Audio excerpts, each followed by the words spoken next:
Hello അസ്സലാമലൈക്കും, welcome back to my channel. അപ്പൊ പുതിയ വീഡിയോയിലേക്ക് എല്ലാവർക്കും സ്വാഗതം. അപ്പൊ ഇന്ന് സ്വാഗതം പറയാൻ ഒരാളോട് അധികം ഉണ്ട്.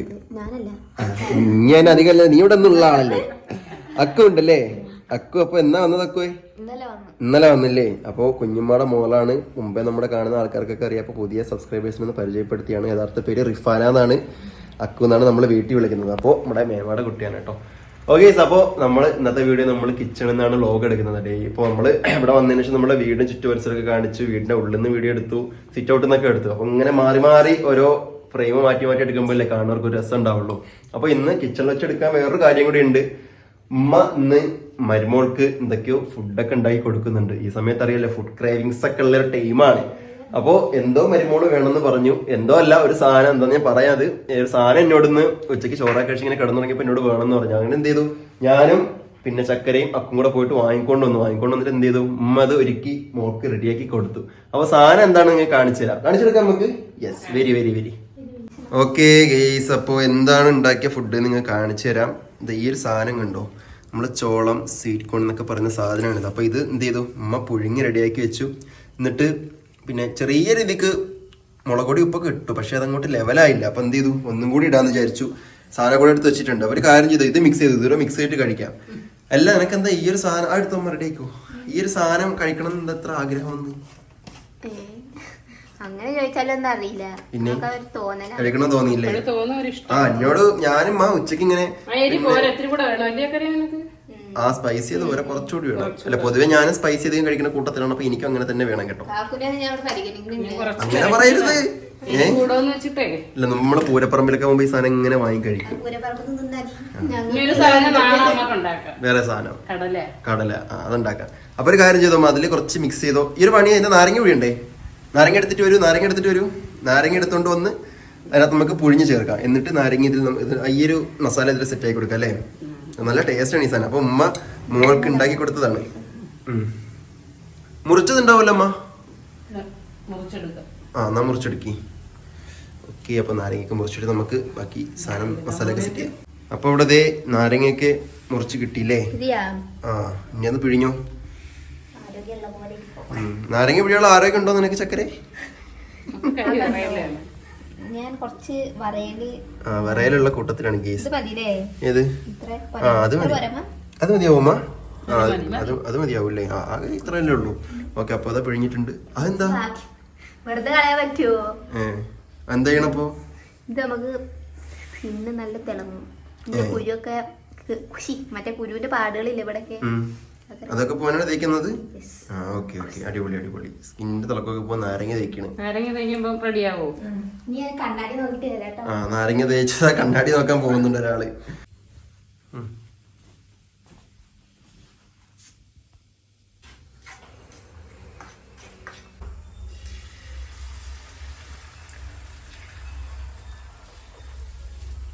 എന്തെന്റെ സ്കിന്നൊരു ചൊറിച്ചില് പോലെ, എന്താ ഇങ്ങനെ ഒരു ഫീല്?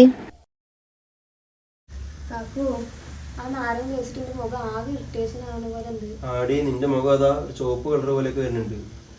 നീ ശരിക്കും മനസ്സിലാക്കേണ്ട കാര്യം എന്താണെന്നറിയോ, നമ്മുടെ നാരങ്ങയിൽ ഒരുപാട് ആസിഡുകൾ ചേരുന്നുണ്ട്. അതൊരിക്കലും നമ്മുടെ സ്കിന്ന് ഗ്ലോ ആക്കാൻ ഒന്നിനും ഹെൽപ്പ് ചെയ്തില്ല. ഇതേപോലെ ചുവപ്പ് നിറം വരത്തേ ഉള്ളൂ. പക്ഷെ നീ പേടിക്കണ്ട, എനിക്ക് വേറൊരു ഐഡിയ ഞാൻ പറഞ്ഞുതരാം. ഈ മുഖത്തെ പിന്നെ ഡാർക്ക് സ്പോട്ട് പോകാൻ, അതുപോലെ തന്നെ മുഖം ഗ്ലോ ആക്കാനുള്ള ഒരു പ്രൊഡക്റ്റ് എന്റെ കയ്യിലുണ്ട്. അത് ഞാൻ പരിചയപ്പെടുത്തി തരാം. അതൊന്ന് യൂസ് ചെയ്ത് നോക്ക്. ചക്കരെ, ഇതാണ് ഞാൻ പറഞ്ഞ പ്രൊഡക്റ്റ്. ഇതാണ് ഡെംഡോക്കിന്റെ 10% വിറ്റാമിൻ സി ഫേസ് സെറം. ഇത് നമുക്ക് പിന്നെ സ്കിന്നിൽ ഉപയോഗിക്കാൻ വളരെ സേഫുമാണ്, അതുപോലെ തന്നെ നല്ല മൃദുലമാണ്. നീ ഇതൊന്ന് ഉപയോഗിച്ചോ. ഇതാണ് കാക്കു എനിക്ക് പരിചയപ്പെടുത്തി തന്ന ഡെംഡോക്കിന്റെ 10% വിറ്റാമിൻ സി ഫേസ് സെറം. ഇത് എല്ലാ സ്കിൻ ടൈപ്പിനും യൂസ് ചെയ്യാൻ പറ്റൂട്ടോ. അപ്പം ഞാൻ അത് യൂസ് ചെയ്യുന്നത് നമ്മുടെ സ്കിന്ന് ബ്രൈറ്റ് ചെയ്യാനും ഒരു ഗ്ലോ തരാനും അതുപോലെ നമ്മുടെ മുഖത്തുണ്ടാവുന്ന ഡാർക്ക് സ്പോട്ടൊക്കെ റിമൂവ് ചെയ്യാൻ വേണ്ടിയിട്ടാണ് കേട്ടോ. ഇത് നമ്മുടെ ഫേസ് 3 മടങ്ങ് ബ്രൈറ്റൻ ആക്കും. അതുപോലെ തന്നെ ഇത് 3 പൊട്ടൻസ് വിറ്റാമിൻ സിയും തരുന്നുണ്ട്. അപ്പോൾ നിങ്ങളിപ്പോൾ ഈ കാണുന്നതിൻ്റെ ഒരാഴ്ചക്ക് ശേഷമുള്ള റിസൾട്ടാണ് കേട്ടോ. സ്കിന്ന് നല്ല ബ്രൈറ്റും ഗ്ലോയും ആയി. അപ്പോൾ ഈ പ്രൊഡക്റ്റ് പരിചയപ്പെടുത്തി തന്ന കാക്കുവാണ്. കാക്കുവിന് ഒരുപാട് താങ്ക് യു. ഇതിന് വെറും 150 രൂപയാണ് വില വരുന്നത്. പർപ്പിളിൽ അവൈലബിൾ ആണ്. ഞാൻ താഴെ ടാഗ് ചെയ്തിട്ടുണ്ട്, എല്ലാവരും ചെക്കൗട്ട് ചെയ്ത് നോക്കുക. നിങ്ങളിപ്പോൾ കാണുന്ന പോലെ എൻ്റെ സ്കിന്ന് 3 മടങ്ങ് തിളക്കുള്ളതായിട്ടോ. ഉറപ്പായിട്ടും എൻ്റെ കറുത്ത പാടുകൾ പോകാൻ വേണ്ടിയിട്ട് ഞാനിത് ഡെയിലി ഉപയോഗിക്കും. അപ്പോൾ നമ്മൾ നേരത്തെ തേച്ച് വെച്ച മസാലയൊക്കെ ഇവിടെ അമ്മ തേക്കുകയാണ്. വല്ലാതെ എരിയോ അമ്മ? എരി കുറവാനുണ്ട്. അല്ല നിങ്ങൾക്കൊക്കെ ഈ ടൈമിൽ ഇങ്ങനെ ചോളം കഴിക്കാനുള്ള ബുദ്ധിയൊക്കെ ഉണ്ടായിരുന്നാ? നമ്മളൊന്നും കണ്ടിട്ടില്ല. അതാണ് ഏറ്റവും വലിയ ടിസ്റ്റ്. എല്ലായിടവും കിട്ടും അല്ലേ? കൂടുതലും പച്ച മാങ്ങയാണ് ഞാൻ പറഞ്ഞ് കേട്ടെടുത്തോളാം. മാങ്ങയാണല്ലേ? നല്ലതാണ്. ആ ഓക്കെ ഓക്കെ ഓക്കെ ഓക്കെ. ചോളവും കടലയും ചെറുപയറൊക്കെ ഈ സമയത്ത് കഴിക്കുന്നത് നല്ലതാണ്. നല്ലതാണല്ലേ? ചെറുപയറ്, കടല ഹെൽത്തി ഫുഡാണല്ലേ? ഇത് കഴിക്കുന്ന കുഴപ്പമൊന്നുമില്ലല്ലോ? ഇത് കഴിക്കുന്നുണ്ട്, കുഴപ്പമൊന്നും ഞാൻ കേട്ടിട്ടില്ല. ശരിക്കും കുറെ ആൾക്കാർ അത് കഴിക്കരുത് ഇത് കഴിക്കരുത് എന്നൊക്കെ പറയല്ലോ അമ്മ. എന്താണ് പറയുന്നത്? കഴിക്കാനാണ്. നമ്മള് അങ്ങനെ അങ്ങ് കേട്ട് ശീലിച്ചത് കൊണ്ട് കഴിക്കാൻ നിക്കൂല. പപ്പായ, പൈനാപ്പിള്. പക്ഷെ ഡോക്ടർ പറയണ എന്താണോ കഴിക്കാൻ ഇഷ്ടമുള്ളത് അത് കഴിക്കാന്നാണ് പറയണത്. നമ്മള് റിസ്ക് എടുക്കാൻ നിക്കൂല. ചില ആൾക്കാർ കഴിക്കൂല. പഴുത്ത പപ്പായ കഴിക്കുന്ന കുഴപ്പമുണ്ടോ? നമ്മൾ ഈ പറഞ്ഞ പോലെയാണ്, ആൾക്കാര് പറയുന്ന കേട്ടിട്ട് കഴിക്കൂല. പച്ച പപ്പായ കഴിക്കരുത്, കറുള്ള പപ്പായ കഴിക്കുന്നത് കേട്ടിട്ടുണ്ട്. പക്ഷെ പഴുത്ത കഴിക്കാൻ പാടില്ല. കഴിക്കൂല. കാര്യം കഴിക്കാൻ കൊതി വന്നാലും കഴിച്ചുകൂടാന്ന് ഇങ്ങനെ ഒരു വിഭാഗം പറയുന്നുണ്ട്. പക്ഷേ വേണ്ട, തിന്നണ്ട. അല്ല ഡോക്ടർ പറഞ്ഞ കാര്യം എന്തെന്ന് അറിയാമോ? ഡോക്ടർ പറഞ്ഞെന്ന് വെച്ച് കഴിഞ്ഞാൽ എന്ത് ഫുഡ് കഴിക്കാൻ തോന്നുന്നു അതൊക്കെ കഴിക്കാം. ഞാൻ യൂട്യൂബിലൊക്കെ നോക്കുമ്പോഴത്തേക്ക് കണ്ടിട്ടുണ്ട്. ഡോക്ടർ പറയുന്നതെന്ന് പറഞ്ഞാൽ നമുക്ക് എന്താണോ കഴിക്കാൻ പറ്റുന്നത് ഇഷ്ടമുള്ളത് കഴിക്കാമെന്നാണ്. പക്ഷേ പിന്നെ ഇങ്ങനെ പൊതുവേ കേട്ടത് കൊണ്ടിട്ട് കഴിക്കാൻ നിക്കൂല. അതായിട്ട് ഇനി പേടിച്ചിട്ട് ചെയ്യണ്ട വിചാരിച്ചിട്ടേ കഴിക്കാം. പിന്നെ അതേപോലെ തന്നെ എന്താണ് നിങ്ങൾക്ക് ഇപ്പോ മകൾക്ക് കൊടുക്കാൻ പറ്റിയ ഒരു അഡ്വൈസ് എന്താണ് നിങ്ങൾക്ക്? ഒരു എന്താണ് നിങ്ങളൊരു ഉപദേശമല്ല, ഈ സമയത്ത് എന്തൊക്കെ ചെയ്യണം എന്തൊക്കെ ചെയ്യരുത് അങ്ങനെ എന്തെങ്കിലും ഒക്കെ ഉണ്ടെങ്കിൽ ഒന്ന് പറഞ്ഞു കൊടുക്കി. എക്സസൈസ് ചെയ്യണോ? നടക്കണോ? ഓടണോ? ചാടണോ? എത്ര മണിക്കൂർ ഉറങ്ങണോ? എനിക്ക് പ്രത്യേകിച്ച് പറയാൻ ഡോക്ടർ പറയണ പോലെ ചെയ്താൽ മതി. അല്ല നിങ്ങളുടെ ടൈമിൽ നിങ്ങൾ എങ്ങനെയായിരുന്നു അതൊന്ന് പറഞ്ഞു കൊടുക്കും. നമ്മളെ ടൈമിലെന്നൊക്കെ പറഞ്ഞാൽ നല്ല ജോലിയും കാര്യങ്ങളും ഒക്കെ ഉണ്ടായിരുന്നു. ലാസ്റ്റ് വരെ നല്ല ആദ്യം ഒത്തിരി ദിവസമൊക്കെ റെസ്റ്റ് ആയിരിക്കും. അത് കഴിഞ്ഞിട്ട് നമ്മളൊക്കെ ജോലി ഇത്തിരി ദിവസം പറയുമ്പോ എത്ര ഒരുപാട് വേണോ? 2-3 മാസം വരെയൊക്കെ റെസ്റ്റ് ആയിരിക്കും. അങ്ങനെ റെസ്റ്റ് ആയിട്ട് ഇപ്പോഴത്തെ പോലുള്ള റെസ്റ്റ് ഒന്നും ഇല്ല. ഒത്തിരിയൊക്കെ നമ്മൾ ശ്രദ്ധിക്കും, കുറച്ചൊക്കെ ശ്രദ്ധിക്കും. ഇഷ്ടം പോലെ ജോലി. കേട്ടോ ഉമ്മ പറഞ്ഞിരുന്നത് കേട്ടോ? അത് മസാല കഴിച്ചോ? ഓക്കെ. പിന്നെ എന്നിട്ട് നമ്മളൊക്കെ നല്ല ജോലി ചെയ്തിട്ടുണ്ട്. അന്ന് പിന്നെ വെച്ച് കഴിഞ്ഞാല് വീട്ടില് പശു, ആട്, കോഴി കൊണ്ടുവന്ന വീട്ടിലൊക്കെ നല്ല ജോലിയും കാര്യങ്ങളും ഉള്ള വീടായിരുന്നു. നമുക്ക് ഇരിക്കാനൊന്നും പറ്റൂലായിരുന്നു. ജോലിക്കാരൊന്നുമില്ല, നമ്മള് ചെയ്തേ പറ്റത്തുള്ളൂ അല്ലേ? പശുവും കാര്യങ്ങളൊക്കെ ഉണ്ടല്ല, എല്ലാം ഉള്ളതുകൊണ്ട് നമ്മള് നോക്കി പിന്നെ നമ്മളെല്ലാം ചെയ്തേ പറ്റും.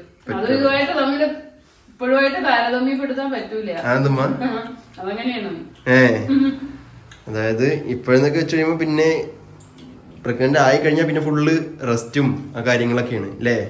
കെയറിംഗ് ഒക്കെ കിട്ടും നമുക്കൊക്കെ. പിന്നെ ജോലിയും കാര്യങ്ങളും ഒക്കെ അന്ന് ഉള്ളതുകൊണ്ട് അന്ന് കടയില്ലായിരുന്ന കടയൊക്കെ കഴിഞ്ഞ് ഞാൻ വരുമ്പോഴത്തേക്ക് ഉമ്മയെ കെട്ടിച്ചോണ്ടപ്പോ കടയൊക്കെ മാറ്റിയല്ലേ?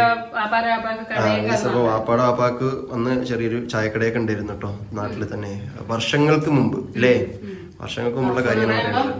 29 വർഷമാകാറായി ഞാൻ വന്നിട്ട്. അതിന് മുന്നേ കടയൊക്കെ നിർത്തി. പിന്നെ പശു, ആട്, പിന്നെ ഒരിടത്തിലൊക്കെ ജോലിക്കാര് ഉണ്ടാക്കി കൊടുപ്പ് അങ്ങനെയൊക്കെ ഉണ്ടായിരുന്നു. ഒരു റെസ്റ്റും ഇല്ല, പണിയെടുക്കന്നെ.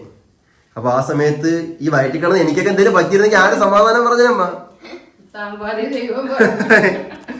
പടച്ചുണ്ട്. അത് അങ്ങനെ തന്നെ അമ്മ, അത് പടച്ചു നിലനിർത്തി തരണം എന്ന് വിചാരിച്ചതാണെങ്കിൽ ഹയർ ആക്കി തരും, നിലനിർത്തി തരും. എന്നെയൊക്കെ ലാസ്റ്റ് ഉമ്മ അരി വരെ ഇടിപ്പിച്ചു. എങ്ങനെ ഉമ്മ തന്നെ സുഖപ്രസവത്തിന് വേണ്ടിട്ടൊക്കെ ജോലികൾ എല്ലാരും ചെയ്യാൻ പറയും. അപ്പോഴ് പിന്നെ അരി ഇടിച്ച് അന്ന് ഇത്തിരി ഇടിച്ചെടുക്കും വിരളിലെ. അങ്ങനെയുണ്ടോ? അങ്ങനെയൊക്കെ എന്ന് പറഞ്ഞാൽ വ്യായാമം ഉണ്ടാവാൻ വേണ്ടിട്ട് ഒരു പണിയാ. നാളെ തന്നെ ഒരലിപ്പോ എവിടെ കിട്ടും? തൂത്തുവാരക്കം, അരപ്പിക്കും അമ്മിയില്, പിന്നെ അരി ഇടിപ്പിക്കും, അങ്ങനെയൊക്കെ ചെയ്തിട്ടുണ്ട് ലാസ്റ്റ് ഒക്കെ. ഇന്നത്തെ കുട്ടിയൊക്കെ ഇനിയിപ്പോ ഞാൻ പറഞ്ഞുതരാം. അരി ആട്ടണം എന്നുണ്ടെങ്കിൽ ഗ്രൈൻഡർ ഉണ്ട്, മിക്സി ഉണ്ട്.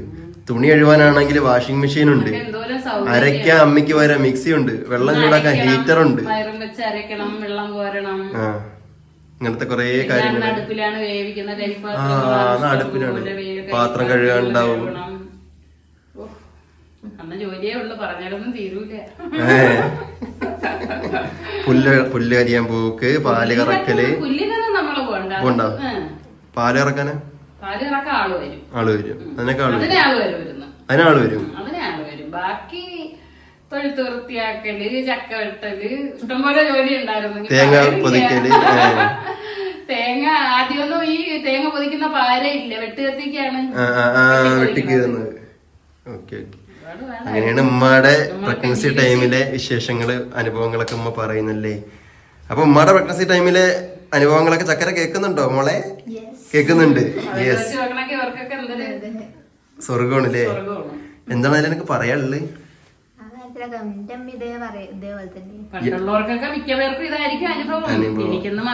പിന്നെന്ന് വെച്ചാല് ആരെയും കുറ്റം പറയണ ഒന്നുമല്ല, കാലം മാറുന്നതനുസരിച്ച് സാഹചര്യങ്ങളനുസരിച്ച് ഒക്കെ അങ്ങനെ അനുഭവിക്കേണ്ടി വരും.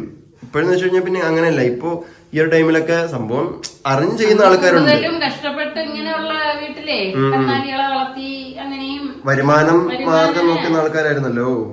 അപ്പോ നമുക്കിപ്പോ അവരെ കൂട്ടത്തിൽ നമ്മളും ചിന്തിക്കുക, നമ്മളെ കൂടി എന്തെങ്കിലുമൊക്കെ ചെയ്തു കൊടുത്താലേ കാര്യങ്ങൾ നടക്കത്തുള്ളൂ. അതെ, പറ്റത്തില്ല. നമുക്കൂടി എന്തെങ്കിലുമൊക്കെ ചെയ്തു കൊടുത്താൽ മാത്രം തന്നെ. പശുവും കുട്ടി, ആടും കുട്ടി അങ്ങനെയൊക്കെ ആവുമ്പോ അതിനനുസരിച്ച് ചക്കകൾ വെട്ടലും അതിനെ എല്ലാം നോക്കലും കാര്യങ്ങളൊക്കെ ആയിട്ടായിരുന്നു, വൃത്തിയാക്കലും. പിന്നെ ഇതെല്ലാം പലപ്പോഴും എല്ലാം ഗ്യാസിലും കുക്കറിലും അല്ലേ, ഇതെല്ലാം അടുപ്പിൽ വേവിച്ചെടുക്കണ്ടേ, എടുക്കണം. അപ്പൊ ഈ ചൂടും കൊണ്ട് പുകയും ഊതി തീയും ഊതി പുകയും ശ്വസിച്ചൊക്കെ ആയിരുന്നു അന്നത്തെ ലൈഫ് എന്ന് പറയുന്നത്. നമ്മളവിടെ അങ്ങനൊന്നും മോട്ടറൊന്നും ഇല്ലല്ലേ.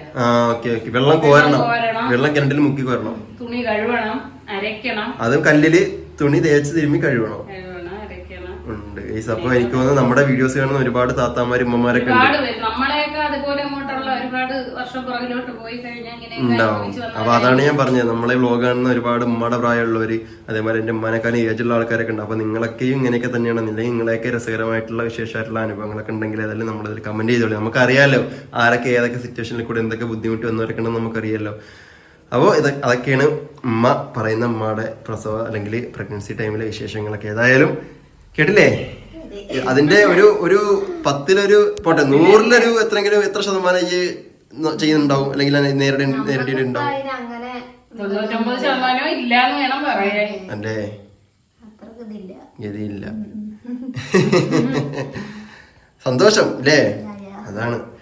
ഓക്കെ. അപ്പൊ ഇങ്ങനെയൊക്കെയാണ് കാര്യങ്ങൾ എന്ന് കരുതിയിട്ട് പിന്നെ ചെറിയ ചെറിയ ജോലികളൊക്കെ ചെയ്തോ, എക്സസൈസ് വ്യായാമമൊക്കെ ആയിക്കോട്ടെ, നിർദ്ദേശങ്ങൾ പോലെ ചെയ്യാം. പിന്നെ ഉമ്മയുടെ ഒരു അനുഭവം പറഞ്ഞു, ചെറിയ ചെറിയ ജോലികളൊക്കെ ചെയ്യണം, എക്സർസൈസ് വേണം, നടക്കണം, അതൊക്കെ പറഞ്ഞു ചെയ്താൽ മതി. ഓക്കെ. അപ്പൊ അങ്ങനെയൊക്കെയാണ് കാര്യങ്ങൾ. ഉമ്മയുടെ വിശേഷങ്ങൾ, അനുഭവങ്ങളൊക്കെ പങ്കുവെച്ച് കഴിഞ്ഞു. നമ്മൾ ഉണ്ടാക്കി മസാലയൊക്കെ തേച്ച് വെച്ച് നമ്മുടെ ചോളം ഇവിടെ അങ്ങനെ നമ്മൾ വെയിറ്റ് ചെയ്തിരിക്കുന്നുണ്ട്. എപ്പോഴാണ് മസാലയൊക്കെ പിടിച്ചത് കേട്ടോ, അപ്പൊ അതിനാണ് അതൊന്ന് വെച്ചത്. അപ്പൊ ഏതായാലും നമുക്ക് ഇനി ചോളമൊക്കെ കഴിക്കാം. അപ്പൊ നമ്മുടെ ഈ ഒരു ചെറിയ വീഡിയോ, കൊച്ചു വീഡിയോ ഇത്രയേ ഉള്ളൂ. അപ്പൊ നമ്മുടെ വീഡിയോ വൈൻഡപ്പ് ചെയ്യാണ് അല്ലേ? വൈൻഡപ്പ് ചെയ്യല്ലേ? അപ്പൊ അതാണ് നമ്മുടെ വീഡിയോയുടെ വൈൻഡപ്പ് ചെയ്യാണ്. ഞാൻ പറഞ്ഞ പോലെ തന്നെ വീഡിയോ ഇഷ്ടപ്പെട്ടെങ്കിൽ ലൈക്ക്, ഷെയർ, ഞാൻ നേരത്തെ പറഞ്ഞ കമന്റ് കാര്യങ്ങളൊക്കെ നിങ്ങൾ ചെയ്തോളി. അപ്പൊ പുതിയൊരു വീഡിയോയിൽ പുതിയ വിശേഷമായിട്ട് കാണുമ്പോൾ എല്ലാവർക്കും ബൈ. അസ്സലാമു അലൈക്കും.